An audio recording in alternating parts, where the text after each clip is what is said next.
Ողջույն եւ բարի գալուստ հիվանդության պատմություն ոդկաստ։ 3 միլիոն բնակչություն եւ տարեկան մոտ 9500 նոր դեպք։ Սա քաղցկեղի վիճակագրությունն է Հայաստանում։ Ամեն օր մեր երկրում 20-ից ավել մարդ լսում է այն նախադասությունը, որից բոլորս վախենում ենք։ 75 տարեկանին մոտ յուրաքանչյուր 5-րդ մարդ հիվանդանում է քաղցկեղով։ Հարց է առաջանում՝ ինչու՞։ Սա իրական աճ է, թե պարզապես ավելի շատ ենք սկսել հայտնաբերել հիվանդությունը։ Եվ ամենակարևորը, ինչ կարող ենք անել այսօր, որպեսզի վաղը ունենանք այլ թվեր։ Այսօր իմ հյուրն է բժիշկ ուռուցքաբան Արմեն Տիգրանի Ավագյանը։ Մարդ, ով այս թվերը տեսնում է ոչ միայն աղյուսակներում, այլ նաև ամեն օր իր աշխատասենյակում պայքարում է այն մարդկանց կյանքի համար, ովքեր ունեն այս հիվանդությունը։ Ողջույն, Արմեն Տիգրանի։ Ողջույն Մերի։ Ինչպե՞ս եք։ Լավ, շնորհակալ եմ։ Շնորհակալություն ժամանակ գտնելու հյուրընկալվելու համար։ Ձեզ եմ շնորհակալ հյուրընկալելու համար։ Եվ սկսենք թվերից, ինչ վիճակագրություն ունենք Հայաստանում։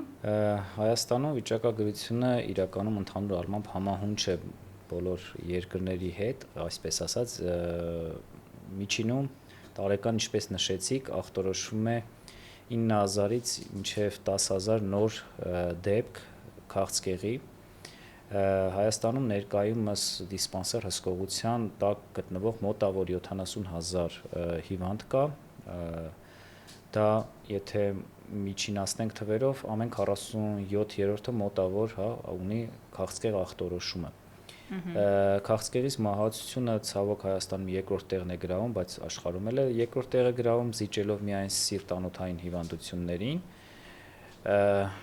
Դինամիկայում իրականում որոշակի աճ կա, եթե նայենք 30 տարի առաջ վիճակագրական թվերին եւ հիմա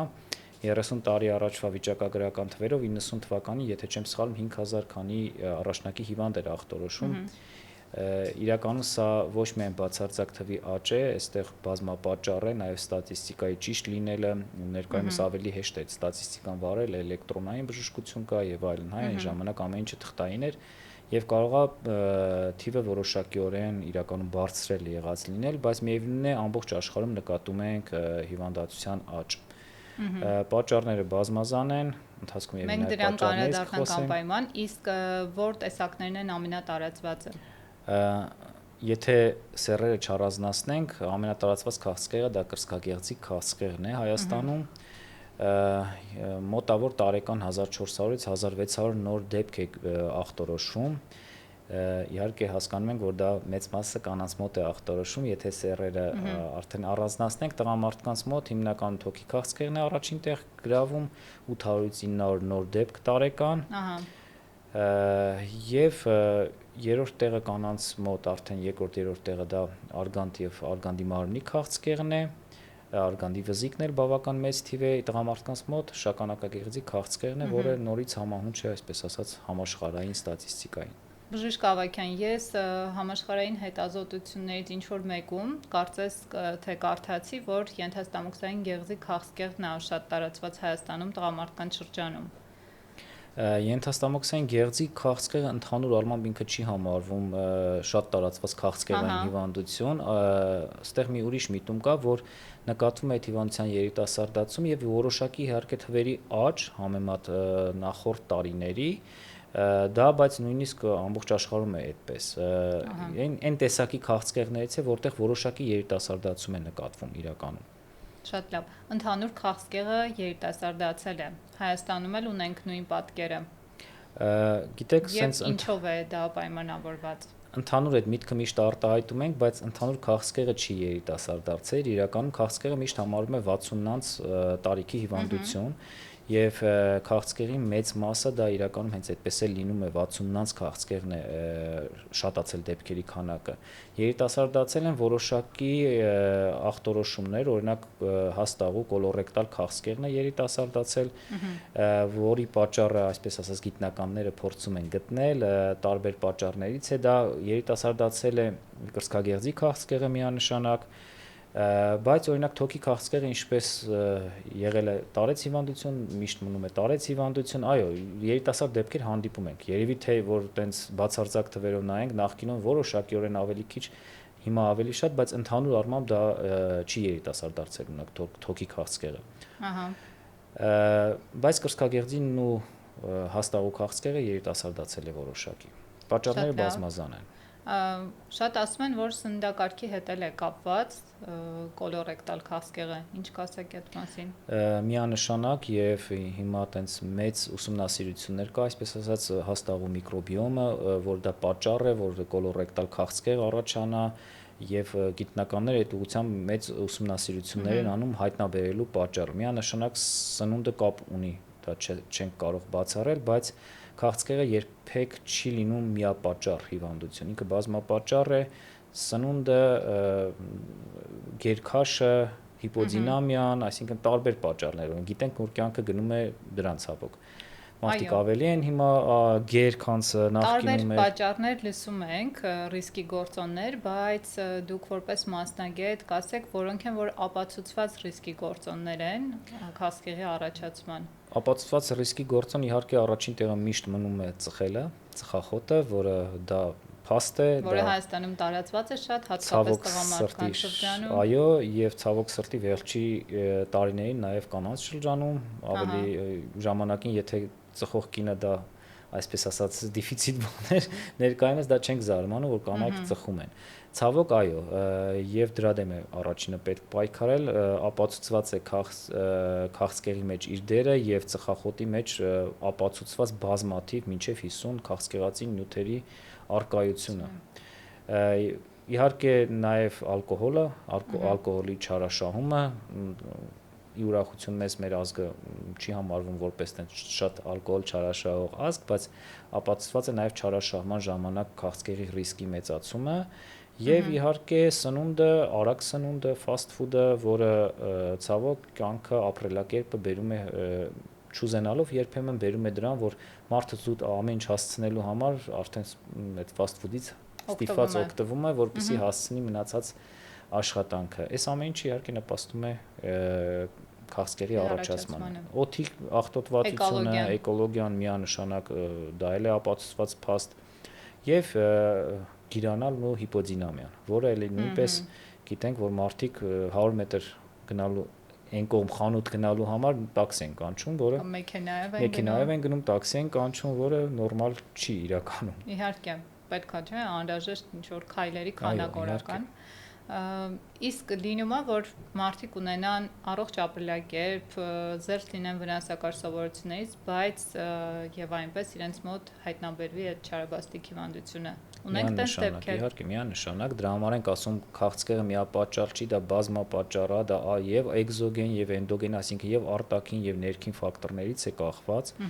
Ժառանգականությունը երբեք մի կողմ չենք կարող դնել, այսինքն այն ընտանիքներում, որտեղ հաճախ է հանդիպում քաղցկեղային հիվանդություն, նման ընտանիքներում առողջ մարդկանց մոտ ռիսկը ավելի մեծ է, քան այն ընտանիքներում, որտեղ չի հանդիպում։ Եվ բացարձակ առողջ ապրելը մենք պացիենտներից շատ ենք լսում, որ բժիշկ ջան, առաջի անգամ եմ գալիս բժշկի եւ միանգամից գալիս է այդ ախտորոշմամբ։ Եվ տարեց օրինակ, չի գիտեմ 70 եւ ավել, դա նայում ես գյուղի մարդ է, միշտ ակտիվ է ապրել, ինչ որտեղ մեզանից ավելի լավ է սնվել, մաքուր սնունդով է սնվել, բայց միևնույն է իր մոտ էլ է զարգացել։ Քաղցկեղի պատճառները բազմազան են եւ չենք կարող ասել, որ օրինակ, չգիտեմ, այդպես փորձենք մենք այդ ամեն ինչ անել եւ մենք զերծ պետք է մնանք, չէ, դա չի ապահովագրում, բայց իհարկե ռիսկը միանշանակ նվազեցնում է։ Բժիշկ Ավագյան, ես հաճախ ուռուցքաբաններից լսում եմ, որ քաղցկեղը վաղ ախտորոշման դեպքում լիարժեք բուժվող հիվանդություն է։ Եվ ինչ սկզբնական ախտանշաններ կան, որոնցով որ կարելի է հասկանալ։ Միանշանակ վաղ ախտորոշված քաղցկեղը մեծ հավանականությամբ շանս ունի առողջանալու պացիենտը։ Իհարկե դա խոսքը չի գնում բոլոր քաղցկեղի տեսակների մասին, բայց մեծ մաս տեսակները դրանք վաղ փուլերում բուժելի են։ Ցավոք միշտ պացիենտները դիմում են ավելի ուշ փուլերում, եթե մեր երկրի ստատիստիկան նայենք, ընդհանուր առմամբ մոտ 60% եւ ավելի դեպքերում 3-4 փուլերում է պացիենտը դիմում, 4-ում վերջերս ավելի քիչ ի ուրախություն մեզ, ժամանակին շատ ավելի շատ էր, բայց երրորդ փուլը դա նույնպես համարվում է ուշ փուլ։ Այսինքն առաջի, երկրորդ փուլի քաղցկեղային հիվանդությունների մեծ մասը հնարավոր է առողջացնել։ Ցավոք չկա շատ հաճախ այդ հիվանդությունների մեջ չկան կոնկրետ ինչ որ սիմպտոմներ, որ ասեն, գիտեք, այսինչ սիմպտոմի ժամանակ դիմեք բժշկի, դա հավանաբար քաղցկեղ է։ Սիմպտոմները միշտ լինում են ընդհանուր Եվ երևի ավելի ուշ ստադիաներում Եվ ավելի ուշ ստադիայում արդեն կոնկրետ սիմպտոմներ են առաջանում եւ այդ ժամանակ են մարդիկ դիմում, բայց բժշկությունը գիտենք, որ պրոպագանդումը, սկրինինգները եւ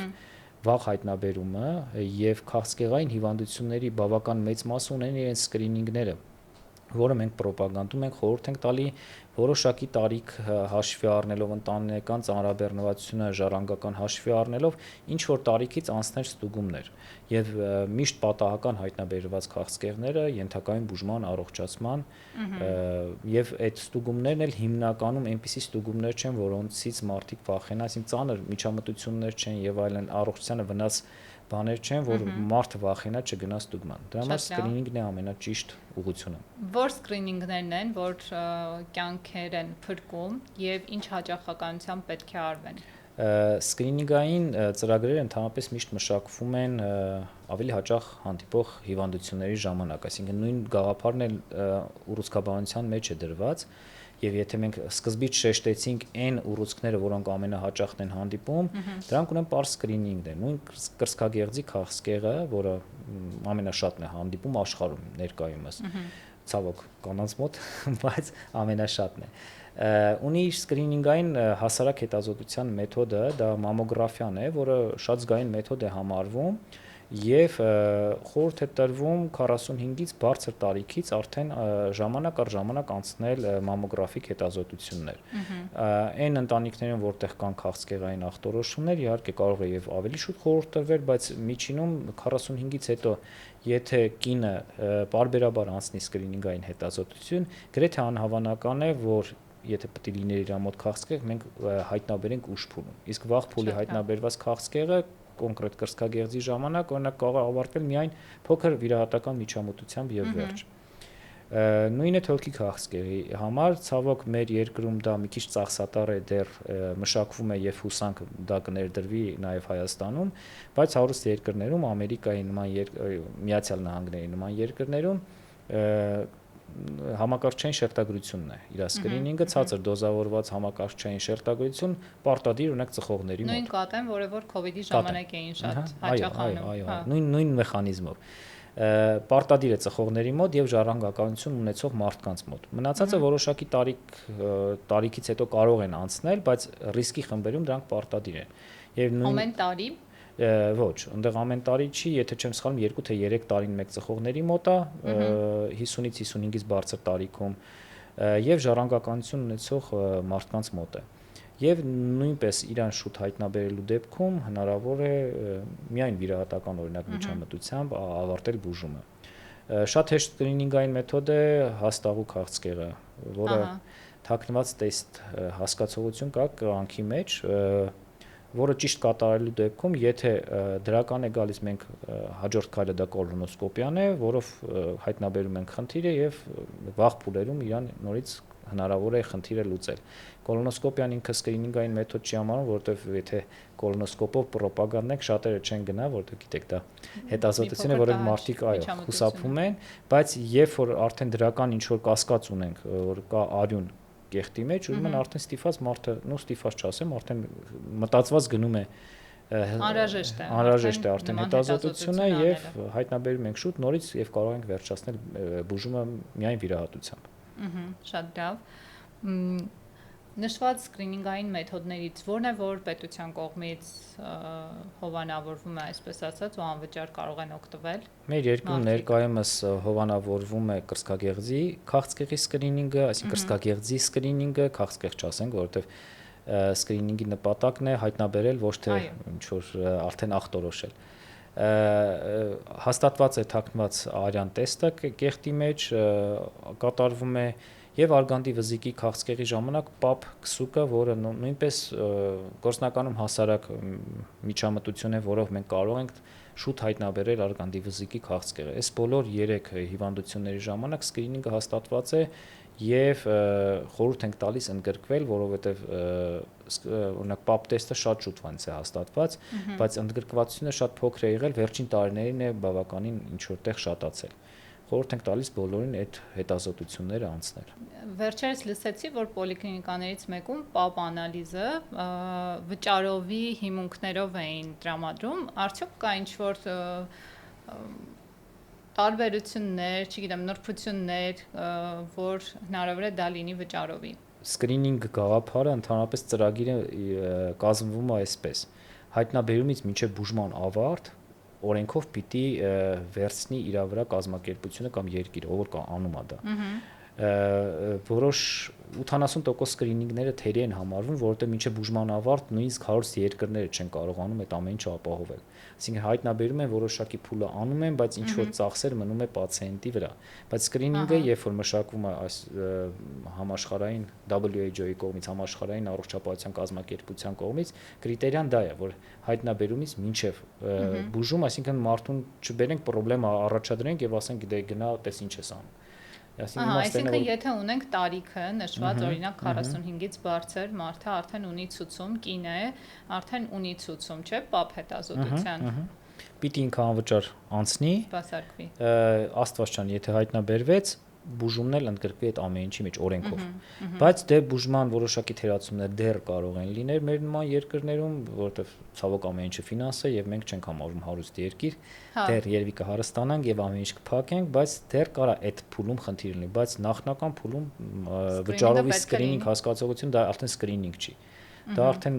մարդու դիմում է ուղղակի հետազոտության համար, դա սկրինինգ չի կարա համարվի։ Մեր հասարակության մեջ հոգեբանական տեսանկյունից քաղցկեղը ամենադժվար, ամենածանր ընկալվող հոգեբանական հիվանդությունն է։ Վաղ հայտնաբերված քաղցկեղի ապրելիության ցուցանիշը որքան է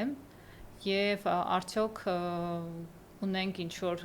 թիվ ցուցանիշ դրա կրկնվելու։ Իրականում հարցը մի քիչ ընդհանուր է, գլոբալ է, որովհետեւ ամեն մի հիվանդություն ունի իր ցուցանիշը։ Օրինակ թոքի քաղցկեղի դեպքում վաղ հայտնաբերվածի կրկնության տոկոսը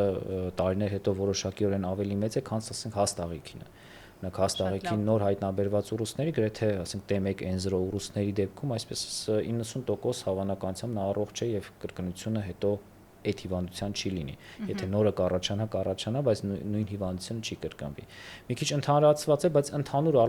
առմամբ ասեմ 60 եւ 70%-ից բարձր դեպքերում առողջանում են պացիենտները։ Լիարժեք առողջանում են։ Եվ կրկնվելու հավանականություն։ Դե 30-40 ընդհանուր առմամբ, բայց օրինակ ինչպես օրինակ բերեցի, հաստաղիքի դեպքում դա շատ ավելի ցածր թիվ է։ Ահա, շատ լավ։ Բժիշկ Ավագյան, ժամանակակից բուժումները հասանելի են Հայաստանում, ինչ արժեն եւ պետությունը ֆինանսավորում է արդյոք։ Հասանելի են, իրականում գրեթե ամեն ինչ է հասանելի Հայաստանում, բայց պետությունը ցավոք չի կարող ֆինանսավորել ամեն ինչ, որովհետև ամենածախսատար ոլորտը բժշկության մեջ դա ուռուցքաբանությունն է, բոլոր հետազոտությունները, նորագույն դեղորայքները թանկարժեք են բավականին, նույնիսկ հարուստ երկրներ կան, որոնք չեն կարողանում ֆինանսավորել այդ ամենը։ Հասանելիությունը զուտ ֆիզիկական, այսպես ասած դեղի հասանելիությունը միշտ կարող է լինել, մարդիկ այն էլ հայազգը ամեն ինչ կգտնի, որտեղից որ պետքա կբերի։ Այստեղ ֆինանսի խնդիրն է։ Համեմատ տարիներ առաջ շատ տխուր էր վիճակը, անկեղծ ասած, որովհետև ֆինանսը ավելի քիչ էր, շատ քիչ բան էր փակում պետությունը, վերջի տարիներին իրականում շատ մեծ փոփոխություն է եղել եւ դիագնոզներ կան, որոնք լիարժեք փակվում է պետության կողմից։ Նո այս համընդհանուր ապահովագրությունը, ինչ որ չափ պետպատվերը, համընդհանուր ապահովագրությամբ օրինակ կարող եմ ասել, կրծքագեղձի քաղցկեղը լիարժեք փակվում է պետության կողմից։ Խոսքը 4 ստադիայի մասին չի, այլ մինչև 4 ստադիա, որը բուժումը, այսինքն այսքան լիմիտավորված է, այսինքն 6 ամիս բուժումը ամբողջությամբ փակվում է պետության կողմից։ Փակվում է հաստաղու քաղցկեղը, կարելի ասել ամբողջությամբ պետության կողմից։ Այսինքն մեր մոտ հիմա վիրահատությունները համարվում են անվճար, պետպատվեր կամ համընդհանուր ապահովագրությամբ։ Ճառագայթային բուժման մեծ մասը փակվում է, էլի անվճար, որը շատ թանկարժեք է համարվում եւ ի ուրախություն մեզ Հայաստանում հիմա հասանելի են այդ նորագույն ապարատուրան ճառագայթային, որոնցով եւ բուժումները կազմակերպվում են։ Եվ ավելի էֆեկտիվ են։ Եվ ավելի էֆեկտիվ են միանշանակ։ Եվ դեղորայքայինի պահը բավական մեծ մաս փակվում է, բայց նորագույն թիրախայինները ցավոք դեռ չենք կարող, որտեղ իմունոթերապիա, թիրախային դեղորայքներ դրանք շատ թանկարժեք են եւ երկարատև կիրառելի, եւ այս պայծրությամբ երևի տեսականորեն էլ դեռ անհնար է, որ այդ ամեն ինչը կարողանա պետությունը փակի, որովհետեւ նորից եմ կրկնում, կան շատ հարուստ երկրներ, որ իրենք էլ չեն կարողանում այդ ամեն ինչը փակել։ Բայց ոլորտը շատ է զարգացել ուռուցքաբանության մեջ, այսինքն ներդրումները եւ դրա պտուղները մենք տեսնում ենք, որ 4 ստադիայի ուռուցքներն են շատ քիչ, մարդիկ արդեն չեն վախենում, դիմում են, որովհետեւ մինչեւ այդ ապահովությունը նույնպես օգնել է, որ մարդիկ ավելի հեշտ դիմեն։ Ժամանակին մարդը ասում էր գնամ բժշկի ինչ անեմ, որովհետեւ փող չունեմ, կոմունալս չեմ կարող վճարեմ, գնում եմ բժշկի, թեկուզ ինչ է լինի, թողեք իմ մահով մահանամ, պետք չի գնալ բժշկի։ Հիմա մարդիկ ավելի ռիսկով են դիմում եւ դա բերում է իր արդյունքը վաղ հայտնաբերելիության, կյանքի որակի լավացում եւ երկարատևության ապահովում։ Եվ խնդրում եմ ասեք, մենք խոսեցինք ռիսկի գործոններից, ինչ քայլեր կարող է անել ամեն մարդ իր ռիսկը նվազեցնելու համար։ Իրականում դրանք պարզ քայլեր են, այսպես ասած, հա, նախ առաջինը ծխողները, ովքեր չեն հասկանում, որ իրենք ինչ են անում, պիտի մտածեն ծխելը թարգելու մասին։ Ես միշտ իմ ուսանողներին, իմ գոլեգաներին, բոլորին օրինակ բերում եմ, ես երբեք չեմ հասկանում ծխող մարդուն, անկեղծ ասեմ։ Հաջորդ բանը ասում եմ, որ հասկանում եմ խմող մարդուն։ Խմողը կարող է բացատրի ինչի համար այդ ալկոհոլը օգտագործում։ Ծխողին, երբ որ ուզում ես հասկանաս ինքը ինչի է այդ օգտագործում, միևնույնն է չի կարող բացատրել դա։ Կախվածություններ են։ Դե լավ չի, այդ կախվածությունը հիմք չունի։ Եթե ալկոհոլը ինչ որտեղ տրամադրության փոփոխություն առաջացնում, մարդը ասում է ինձ հաճելի է եւ խմում եմ, ծխելը դա անիմաստ կախվածություն է, որը գիտակցաբար մարդը իրան վնասում է, ապացուցված քաղցկեղածին նյութերով, եւ այսինքն ինքը կանխարգելում է, որ ինքը կարող է ունենա, կանխատեսում է, որ ինքը կարող է ունենա քաղցկեղ, այսինքն դա նորմալ երևույթ չի։ Եվ ամբողջ աշխարհում հիմա գնում է ծխելու դեմ պայքար, դա գիտենք, նաև Հայաստանում տարբեր տեղեր արգելեցին ծխելը, որը գովելի է եւ ներկայումս մենք դրա արդյունքը տեսնում ենք, որովհետեւ ժամանակին, որ երբ որ գնում էր մի սրճարան նստելու, ամբողջ կողքը ծխում էին եւ քեզ էլ չծխողին հաճելի չէր։ Ես շեշտեմ, որ ես չծխող եմ։ Այո, հասարակական վայրերում արգելել են։ Այո, դա շատ գովելի է եւ ամեն կերպ փորձում ենք պայքարել դրա դեմ։ Պայքարը մեկն է, վերջում գալ հասնել նրան, որ մարդ չծխի։ Իհարկե մարդ կա, որ ասում է ինձ համար դժվար է, դա սովորույթ է, պիտի նմանատիպ ինչ-որ փոխարինող բան անեմ, օգտագործեմ եւ այլն, դա էլ է ընդունել տարբերակ։ Հիմա երկրներ կան, որոնք ծխելուն փոխարինող միջոցները ներդնում են, որպեսզի հասնեն կամաց նրան, որ ընդհանրապես ծխելը թարգեն եւ դա էլ է գովելի ինչ որտեղ եւ պետք է ուղղությամբ միշտ աշխատել, այսինքն խրախուսել չծխողներին, օրինակ բերել եւ փնովել ծխողներին։ Երկրներ կան, որտեղ ծխելը նույնիսկ փողոցում թույլատրվում է միայն աղբամանների կողքը։ Կամ հատուկ ինչ-որ տարածքներ հատուկ տարածքներում կամ աղբամանի կողքը, որ մարդը ինքը իրենով վատ զգա, որ այսինքն պիտի երկար կանգնի աղբամանի կողքը եւ ծխի միայն այդ հատվածում, արդեն տհաճ եւ կողքից նայողներ մտածի սազում այս մարդուն, ասենք, չգիտեմ, կոստյումով կանգնած աղբամանի կողքը ծխում է։ Հա։ Եվ այդ ձև սահմանափակումներ միանշանակ պետք է արվի, մինչեւ հասնենք նրան, մինչեւ որ մարդիկ գիտակցեն, որ ծխելը դա դարի չարիք է։ Եվ հա, շատ եվրոպական երկրներ հիմա փորձում են լինել անծուխ հասարակություն, արգելել ծխախոտը, ծխով պայմանավորված գործոնները, որոնք նաև пассив ծխողների վրա են ազդում, եւ անցնել գոնե անծուխ այլընտրանքների։ Այո։ Եվ ծխելու, երբ որ խոսում ենք ծխելուց, դա միայն քաղցկեղին չի վերաբերվում, որովհետև ծխախոտի հետևանքով սիրտ-անոթային հիվանդություններն են ավելի շատ նույնիսկ, այսինքն ընդհանուր առողջությանն է վնաս, ոչ միայն քաղցկեղի մասին խոսենք։ Հա, իհարկե։ Դրա համար պայքարը միանշանակ ցանկացած միջոցով արդարացված է, ինչ որտեղ ճակերտավոր բռնի, հա, արգելելուց մինչև այլընտրանքային տարբերակներ քննարկելը, որոնք ավելի նվազ վնասական են, քան ծխախոտը։ Շատ լավ։ Մյուս ռիսկի գործոնների մասին։ Մյուսը ալկոհոլն է, որ կասեմ շատ կարճ, թե ալկոհոլը չենք կարող պրոպագանդել, որ չօգտագործել, բայց շատ ալկոհոլ օգտագործելը չի կարելի եւ վնաս է, դա պետք է հասկանալ եւ ալկոհոլը օգտագործել սահմանափակ, այն պրոպագանդենք չխմելը, կոպիտ ասած։ Մյուսը իհարկե հիպոդինամիան է, որը ցավոք դարի էլի խնդիր է համարվում, մարդ պիտի շարժվի, մարդը շարժման մեջ է առողջ եւ պիտի չալարենք եւ ամեն ինչ փորձենք այնց անել, որ գնանք շարժվենք, այս գործողությունը հերվից չկատարենք, հիմա ամեն ինչ հեռակառավարման է դարձել, հա, նույնիսկ սենյակի լույսը միացնել, չգիտեմ, ծափ տալով են միացնում եւ այլն, տներ կան այդպեսի։ Եվ դա նորմալ չի, մարդ կարա քայլի միացնի, այո, սմարտ տներ, դա շրջանում ենք։ Դա խանգարում է, դա առողջությանը վնաս է եւ մարդը պիտի շարժվի, գնա միացնի, չգիտեմ, գնա ժամանակին հեռուստացույցի ալիքներ ենք մոտենում, մենք փոխում, հիմա հեռվից ենք փոխում, դե իհարկե դա արդեն ծիծաղալի կլինի դարձնել հին ձևով, բայց պիտի մարդը շարժվի եւ զբաղվի սպորտով։ Սպորտ ասելով մենք միշտ չենք խոսում ծանր սպորտի մասին, որ մարդիկ ասեն դե ոնց գնամ, չգիտեմ, ինչ-որ ծանր բաներ բարձրացնեմ, չէ, սովորական դա ակտիվություններ, դա կլինի լող, դա կլինի քայլել, այո, կլինի վազք, այսինքն նմանատիպ բաները, որպեսզի հիպոդինամիա չլինի մարդու մոտ։ Եվ հաջորդ խնդիրը իհարկե գիրացումն է, որը նորից դարի խնդիր կարող անգամ, այո, ավելքաշը, որը նաև